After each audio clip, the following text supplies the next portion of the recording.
Namaste out there. Julie Norman here with a Fun with Food video blog for you today.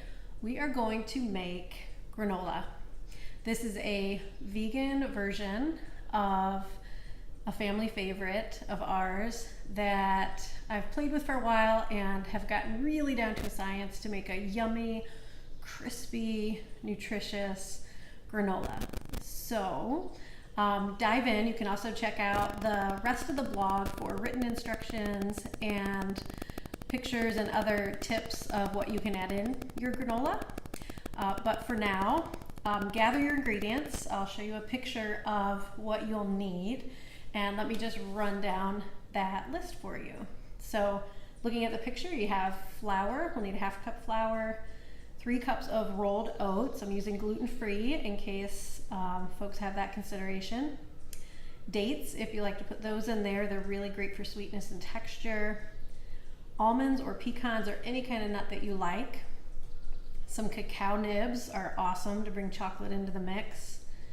We need maple syrup, cinnamon, vanilla extract, coconut oil, salt, and then your supplies are a cookie sheet, wooden spoon, cutting board, a nice sharp knife for chopping up your nuts and your dates and anything else you want to put in there, measuring cups, a glass measuring cup and liquid measure, and then a 1/2 cup and 1 cup dry measure, a tablespoon and a teaspoon. I think that covers it for your supplies. So first things first, turn on your oven, preheat it to 300. I'm going to go over here to do that.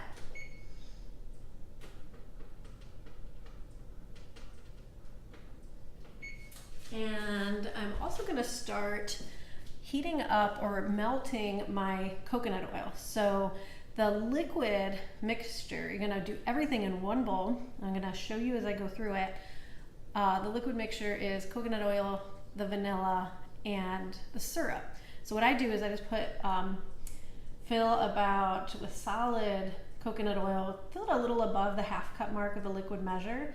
And then I heat this up right on my gas stove at a low heat so you don't have to microwave it. So I'm just going to move over here and do that for us now. I'm just going to put it on the small back burner. And just set that right there. And of course, when you come back to it, the handle's going to be warm, so you want to be really careful there. So I'm going to change the camera angle so you can see what's happening here in action. All right, as you can see here, we are ready to roll. Just get my magic hands in the scene for you. So first things first, you're going to start with your rolled oats. So it's 3 level cups of oats. I like Bob's Red Mill. You can do organic, you can do gluten-free, whatever you like. So there's that. Then you're gonna do a 1/2 cup of flour. I don't have gluten-free flour here, but you can do the gluten-free. I've used that and it works just fine. I tend to do a white flour. You could also do a whole wheat. It makes it a little less crispy, but no worries there. Then some salt, so it's just a teaspoon of salt, which really brings out the sweetness, kind of complements the sweetness, because granola, you know, is kind of one of those sweet and savory foods. And then a tablespoon of cinnamon. It's a lot of cinnamon, but it's worth it. And if you don't like cinnamon, you certainly can leave it out. You could play with some other spices. You can see I'm being a little relaxed here with the spices. We like cinnamon, and cinnamon is a great food for reducing inflammation and blood sugar, actually. So that's the first part of our ingredients, all those dry ingredients. I'm just going to mix those together well here. And then I'm going to start adding in some of the other fun stuff. And this is where you can get creative. The first thing I put into the mix is, as far as flavor enhancement and more nutrition enhancement is dates, medjool dates. So you get these big, beautiful medjool dates. I usually do about 3 per batch. And this is a recipe that's really easy to double up on. So let me show you how to do the dates here. You just want to take a sharp knife, be careful. Slice it open. They come with pits. So you want to pull out the pits and just kind of flatten them out there. Another really great snack to make with dates is just slicing open a date like so, pulling out the pit, and then put like half a tablespoon of peanut butter in there, and even maybe an almond or a pecan. Kind of close it back up, and you've got a really nice, basically a cheap, more nutritious granola bar.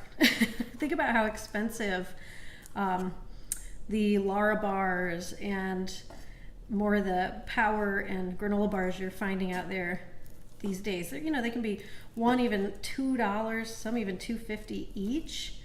And if you just take some of the natural ingredients, because dates, nuts, nut butters, those are big ingredients in those nutrition bars.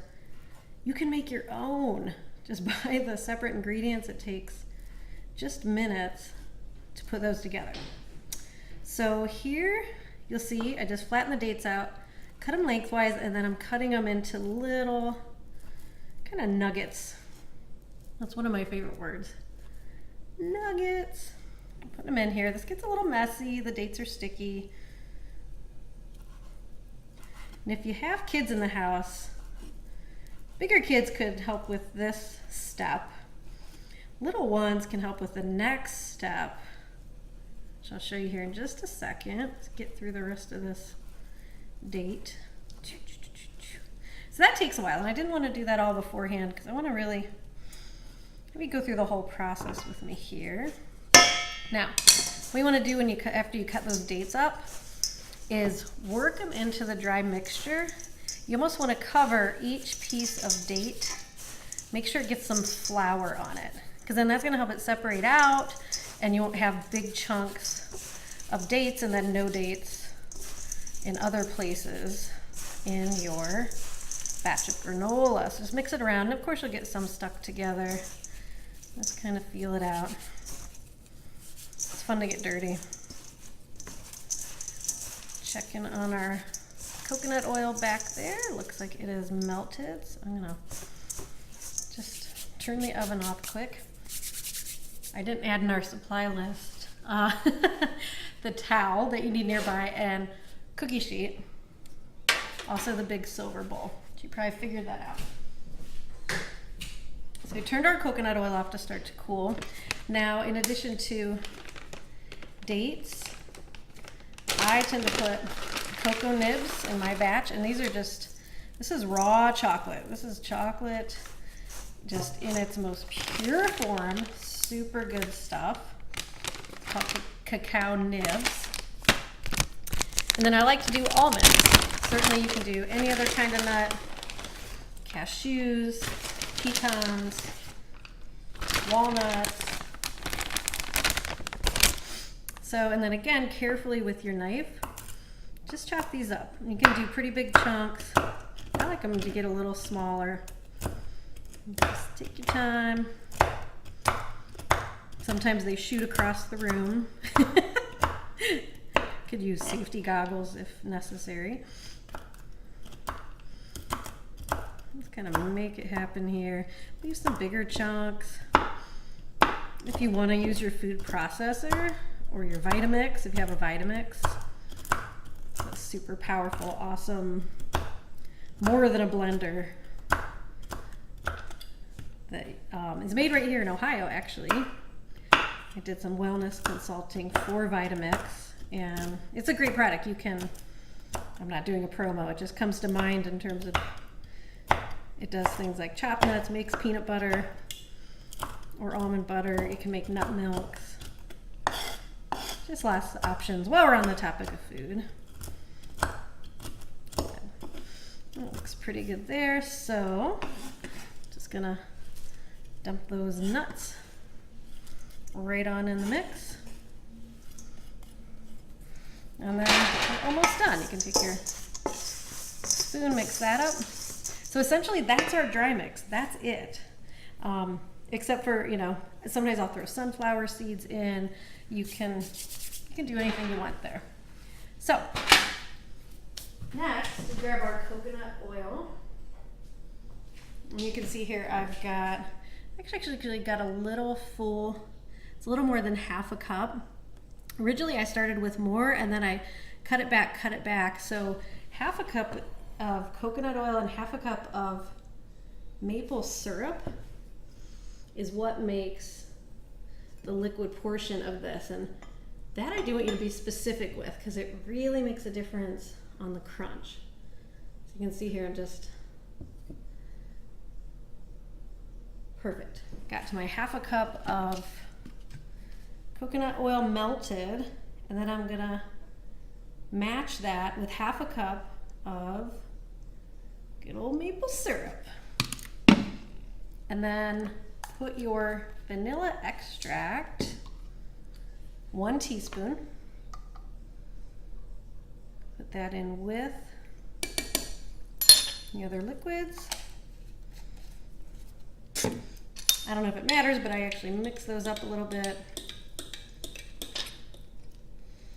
together. And then you just pour it onto your dry ingredients. Mix it up really well. You want everything covered.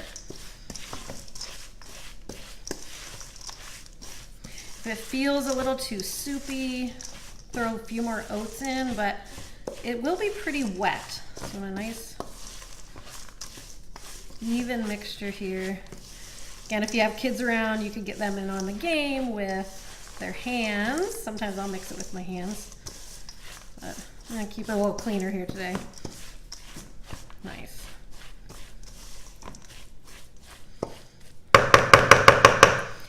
Final step is to put your mix onto your cookie sheet. Just bring that in here and just dump it right on.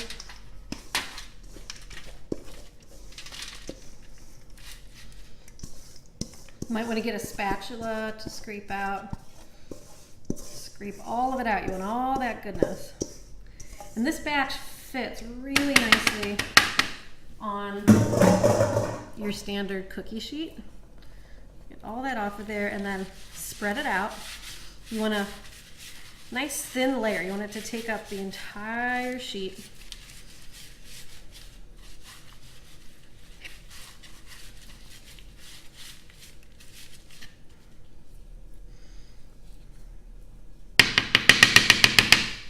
And what I'll do is just kind of shake it around. Covers most of the sheet. I think I put a little less nuts in here than usual, so it's not quite as dense. I usually do some sunflower seeds too. Didn't add those in. Got everything. Beautiful. And we simply pop this in the oven for 20 minutes. So I'm gonna head over and do that. All right, putting her in the oven.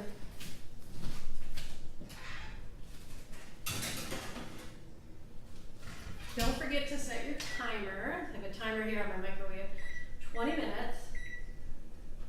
The temperature and the cook time is crucial. So what you do for this recipe is you cook it for 40 minutes, but you do half for 20 minutes, and it's only at 300 degrees. Don't go any higher, and a couple times I've done it too low at 200 and it doesn't work. It doesn't get crunchy. So 20 minutes at 300, take it out. I'll show you what we do next before it runs to that second round. All right, there it is. Our first 20 minutes is done. So carefully bring out your tray of goodness here. Leave the oven on. And then what you want to do is you want to break up the granola. You want to stir it a bit. So it'll be kind of gooey. So you just want to like mix it around, town. Ooh, I can smell the cinnamon.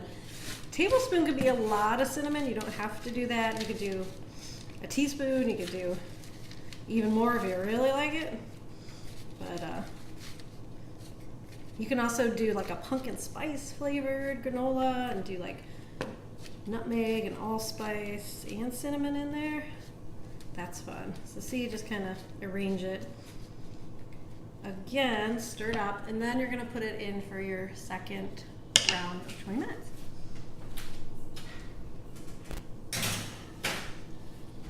What's nice is in between, you can get some things done. My number one choice of things to do while I'm waiting on my granola to cook is do a nice little 20-minute yoga practice.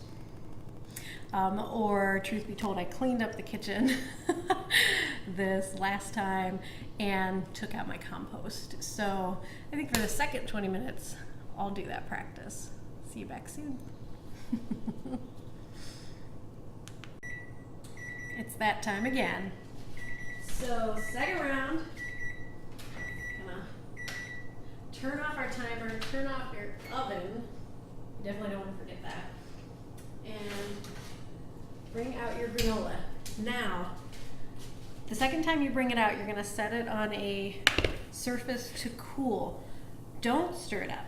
You wanna let it cool for about 10-15 minutes before you would eat it. And you wanna let it cool even longer, probably I usually leave it out about a half hour, make sure all the heat is out of it, all the moisture is out of it before putting it in one of these little jars. Or you could put it in if you use plastic, you put it in a plastic Ziploc bag. You could even just parcel it out into several little snack bags right away, and then you can just take that with you on the road. It's a great treat to put in with some yogurt, to have just a small amount of it as cereal, as breakfast. My favorite is to do some almond milk and some sliced mangoes is one of my favorite breakfast treats for my granola.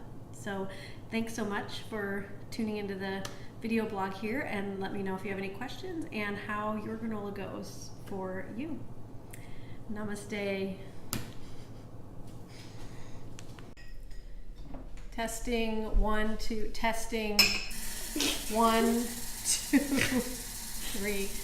Annoying child in the way. Odd hammy. Get. I'm gonna go downstairs. That was good.